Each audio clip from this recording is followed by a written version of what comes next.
We are taught the idea that we should give, share and prioritize being generous over our personal interests. But does anyone warn us about the dangers of being too kind and compassionate? We live in a world where we don't always receive what we give as. It's full of generous people who witness how they empty themselves both financially and energetically through indiscriminate giving. Could excessive generosity even endanger our own lives? Be amazed by the unexpected negative effects that kindness can bring upon you. Today I will reveal the 8 things that happen to you for being too good and introduce 4 stoic strategies to prevent people from taking advantage of you. Without further ado, let's move on to number 1. You will have unrealistic expectations of people. The Stoics emphasize the need to accept circumstances as they are and not base our happiness on the actions of others. By giving without expecting too much in return, you avoid disappointment and practice emotional detachment, leading to greater peace of mind. It's hard for us to be completely selfless in our generosity, consciously or unconsciously. When we give our all, we expect others to do the same when it's us who need something important. However, you've accustomed people so much to having everything done for them that they'll take for granted that you can handle everything, both in their lives and your own, especially your own, because otherwise why would you be taking on other people's responsibilities? The truth is that your expectations of reciprocity will not be met, and what will happen to you is that you'll gain bad mood, fatigue, frustration, and disappointment. Nevertheless, if we approach it dispassionately, people aren't failing you, they're doing what you should also be doing, taking care of their own responsibilities. Number 2. People will only expect you to give them something. According to the Stoics, it's important to remember that true value comes from acting in accordance with virtue and reason, not simply catering to others' expectations. Practicing moderation and giving in a balanced way allows you to maintain control over your own actions and avoid falling into habits that wear down your emotional well-being. You've heard all your life that humans are creatures of habit, never better defined.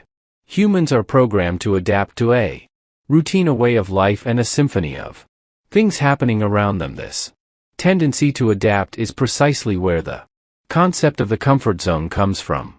This means that if you get used to giving all the time, the beneficiaries of your generosity will expect you to give them something all the time, meaning you'll lead people into their respective comfort zones and they'll stop doing many of their obligations because you'll be there to do them. The problem you'll face in this case is not valuing yourself, because if you don't, it's highly unlikely that someone will look you in the eyes and tell you to think more about yourself. At least don't expect this kind of empathetic act from those you help, since they would stick to their personal Robin Hood, and that would come at a high cost to their lives. Number 3. Your priorities will be trampled upon. The Stoics emphasized the importance of living in accordance with reason and virtue. Setting boundaries and prioritizing our own responsibilities is essential to maintain balance and avoid sacrificing our authenticity and well-being for others. If you're giving your all to other people's priorities, you may find yourself running away from something within you that causes you pain and fear. What emotions do you experience when you spend the weekend alone or return home every day knowing that no one is waiting for you?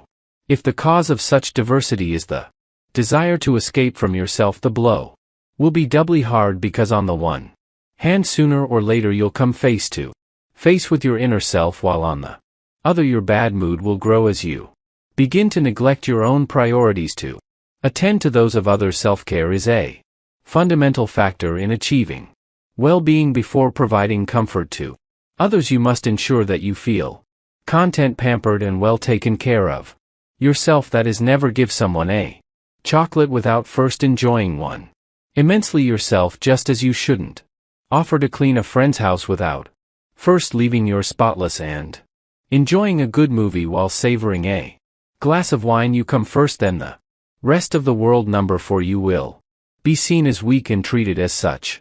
Stoicism encourages us to cultivate Inner strength and self-control by setting boundaries and practicing self-discipline. We can show others that we are committed to our own responsibilities and values, gaining their respect instead of being perceived as weak. If you're helping too much over time, you could be seen as an authority figure in the area where you collaborate with others. You may be giving precisely the opposite impression, because when you don't set boundaries, people start to see you as weak, exactly like the antagonist of a leader, so much so that they'll turn to you to unload their responsibilities onto you, knowing there's no risk of you saying no. On the contrary, from the moment you start using this magic word, they will begin to feel something for you that they had never thought of. Feeling respect. Number 5, you'll have many buts, the ones that only come to you when they need something. Stoicism teaches us to value discernment and wisdom by choosing who to help. Through self-control and objectivity, we can recognize genuine people from those seeking to take advantage, avoiding compromising our energies in unproductive situations. Suddenly those who considered you a good friend now start excluding you from fun to turn to you only when they need something. If we think about it from a calculating point of view, it's not so far-fetched for this to happen to you, as people don't usually invite their employees and collaborators to have coffee with them, let alone share a beer. Of course, what's happening to you is logical, but it doesn't mean it's fair. Therefore, you must learn to manage the strategies to prevent people from using you, which I'll share with you at the end. Number 6, you'll attract only people who need and never those willing to give. Through stoic discernment, we can cultivate authentic and mutually beneficial relationships. People who come into our lives do so in response to the vibrations of our energy. That is, if we vibrate low, we attract negative, pessimistic people with dark spirits and non-benevolent intentions. On the other hand, when our vibrations are high, we attract people full of positive energy, generosity, enthusiasm, hard work, and joy. That's why when we give indiscriminately, we lose so much energy that we start vibrating at a low frequency, which makes needy people feel drawn to us, and even opportunists who have no intention, let alone the resources to help, but only come to extract everything they can from us and then disappear, so they don't even have to bother with saying thank you. Number 7, you could end up falling into addiction. The Stoics promoted moderation and self-control. Practicing self-discipline and generosity helps us avoid falling into addictive patterns and allows us to maintain a healthy relationship with our actions and decisions. When scarcity becomes part of our daily lives, the need grows, and that's the best scenario for falling into addiction. Therefore, one day someone close to you may notice that you're drinking too much, not necessarily mineral water, or that you're eating too much, or even gambling too much. Pay close attention to what someone who cares about you might say, as your first reaction may be to get angry with them and shout that you don't have any problems, but this is the most typical reaction of people who are so immersed in their own problem that they're unable to recognize that they have one. Always remember that people who care about you only want what's best for you. So take their observations very seriously, because they're there to help you stop falling and move forward. Number 8, you'll raise suspicion. Stoicism encourages us to act virtuously, regardless of how others may perceive us. By focusing on living in harmony with our principles and values, we build a genuine reputation that is resistant to unfounded suspicions. As much as we'd like things to be different, the truth is that genuinely kind people are not abundant in this world. Therefore, if you are one, you'll raise suspicions instead of admiration and gratitude. It won't be long before you display your kindness for people to start wondering what's going on with you and what hidden intentions you have that you don't reveal to anyone. This means you've encountered a group of distrustful people, not necessarily, but it's more likely that they're being realistic. Most overly keen people tend to hide such macabre intentions that it's best to stay away from them and give up the help they want to provide. Now let's look at the strategies to prevent people from using you. Strategy number 1, listen to Your feelings they are talking to you. Based on the Stoic idea of self-awareness, pay attention to your emotions and feelings. The Stoics believed in the importance of self-reflection to understand your reactions and needs. By listening to your feelings, you can identify if you're giving excessively and emotionally exhausting yourself, allowing you to adjust your focus and find a healthy balance. How do you feel when you help others? Thinking about yourself and prioritizing them is such an altruistic act that practicing it should make you feel like you're walking on clouds. So if you feel overwhelmed, drained of energy, angry, or used, it's time to listen to your feelings. If something to which you have no obligation causes you so much discomfort, it's necessary not to deceive yourself so you can discover how the help you're providing affects your well-being. Strategy number 2, lose the fear of the word no. Following Stoic teachings recognize that your time and energy are valuable and must be consciously and balancedly allocated. Saying no in situations where you feel overwhelmed or when the request is unfair is a way to exercise self-control, even though the word no is associated with negative behavior and pessimism. It's normal for us to struggle to say no. However, negativity is what will become our life if we don't develop the ability to say this word when someone demands more of us than we can give. Practice in front of the mirror and convince yourself that it's the only way to regain your freedom and avoid unnecessary and potential risks. Strategy number 3, there is a time and a space for you. Respect them. Following the Stoic principles of self-discipline and self-respect, it's essential to set aside time and space to take care of yourself. Do what you enjoy doing. Practice yoga, draw, listen to music while having a cup of tea. Whatever motivates you. Finishing your obligations as soon as possible so you can practice. This is something you should take very seriously as scheduling this time daily or weekly. Therefore, if someone asks for your help during that 13:20 time, they must be very respectful and cooperative with yourself, not with the person. So without remorse you tell them no and enjoy that time and space just for yourself. If you don't want to be so abrupt, you can offer your help for another time, but always make it clear that your availability will be limited because you have a life to attend to. Strategy number 4, identify energy vampires and distance yourself from them.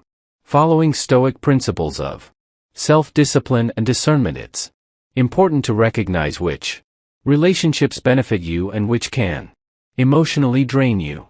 By distancing yourself from people who constantly drain your energy and don't contribute positively, you're taking care of your own well-being and applying Stoic self-control in your relationships. If you're trying to help an energy vampire, you should know that it won't work. These people overwhelm you with their complaints, their pains, and their catastrophic view of life. Forget about helping them. They don't want to solve their problems because then they would have to stop complaining. That's something they wouldn't tolerate. In conclusion, according to Stoic wisdom, in life the best measure for things is always the middle ground, and generosity is no exception. If we give too little, we come across as selfish and greedy, while if we give excessively, we end up completely drained of energy, time, and probably money as well. So lean towards the grays, which are still the preferred shades when it comes to finding a balance between prioritizing others and ourselves, and when in doubt, always remember the magic word no, especially if they're offering to drive you home from the car window. We've reached the end of this journey, and I sincerely hope these tips will be of great use to you. Don't forget that you are a crucial part of this channel. So if this video has helped you, made you think, or you've learned something, give it a thumbs up so that more people can discover the powers of Stoic wisdom. And if you haven't already, subscribe and leave your comments. Remember that every small step counts in your personal development process. Let's break the mold. Kindness is a beautiful virtue, but did you know that excessive generosity can sometimes have a dark side? In this video, we'll explore surprising ways that being overly generous can harm you. Financial stress. Excessive generosity can lead to financial stress. If you're constantly giving away your money, you might struggle to meet your own needs or save for the future. Exploitation. Some people may take advantage of your generosity. They might expect handouts and never truly appreciate your kindness. Dependency. Being too generous can create dependency in others. People may become reliant on your support, which can limit their personal growth and responsibility. Neglecting self-care. Focusing on others' needs to an extreme can lead to neglecting your own well-being. It's essential to strike a balance between giving to others and taking care of yourself. Disempowering others. Excessive generosity may inadvertently disempower others by not allowing them to learn from their mistakes or find solutions to their problems independently. Resentment and burnout. Constant giving without boundaries can lead to resentment and burnout. It's crucial to set limits on your generosity to protect your own mental and emotional health. Strained relationships. Generosity taken to the extreme can strain your relationships. Loved ones may feel overwhelmed or worried about your well-being if you consistently put their needs before yours. Missed opportunities. Focusing excessively on helping others may cause you to miss opportunities for personal growth, career advancement, or pursuing your own dreams. Conclusion. In conclusion, while kindness and generosity are admirable qualities, it's essential to strike a balance between helping others and taking care of yourself. Recognize the potential harm that excessive generosity can cause and set healthy boundaries. Remember, taking care of yourself allows you to continue being a positive force for good in the world. Thank you for watching, and be sure to subscribe for more insightful content. The ancient philosophy that offers timeless wisdom for modern life. In today's episode, we'll explore what Stoicism has to say about generosity and how this virtue can enrich our lives. So, let's dive right in. The Stoic perspective on generosity. Stoicism, a school of philosophy founded in ancient Greece, places a strong emphasis on living a virtuous life. One of the key virtues Stoicism promotes is generosity. Understanding generosity in Stoicism. In Stoicism, generosity is seen as an essential component of the virtue of justice. Justice, in this context, doesn't just refer to fairness in a legal sense, but also to treating others with kindness, compassion, and respect. The Stoic take on generosity. So, what does Stoicism say about generosity? Let's break it down into a few key principles. Moderation. 1. Stoics advocate for moderation in all things, including generosity. While being generous is virtuous, it's also essential to strike a balance. Overextending yourself or giving to excess can lead to imprudence, so Stoics emphasize the importance of discernment in your acts of generosity. The role of reason. 2. Reason. The Stoics believe in acting rationally and thoughtfully. Generosity should be a result of conscious, well-reasoned choices, rather than impulsive or emotional decisions. This rational approach ensures that your generosity is genuinely helpful and doesn't harm either you or the recipient. The recipient's perspective. 3. Understanding the recipient. In Stoicism, it's important to consider the needs and circumstances of the person you're being generous to. This means being empathetic and mindful of their situation, ensuring that your generosity is tailored to their specific needs. Scene 6. Generosity as a virtuous act. 4. Generosity as a virtuous act. For Stoics, acts of generosity are not merely good deeds, they are manifestations of one's own virtue. By being generous, you cultivate your own character and enhance your own well-being, in addition to benefiting others. Conclusion. In conclusion, Stoicism encourages us to practice generosity as a virtue rooted in reason, empathy, and moderation. By doing so, we not only benefit the recipients of our generosity but also grow as individuals, fostering a sense of purpose and fulfillment in our lives. That's it for today's episode on what Stoicism says about generosity. We hope you found this exploration enlightening and that it inspires you to incorporate the Stoic principles of generosity into your own life. As always, stay tuned for more insights from the world of Stoicism. Thanks for watching, and we'll see you in the next episode.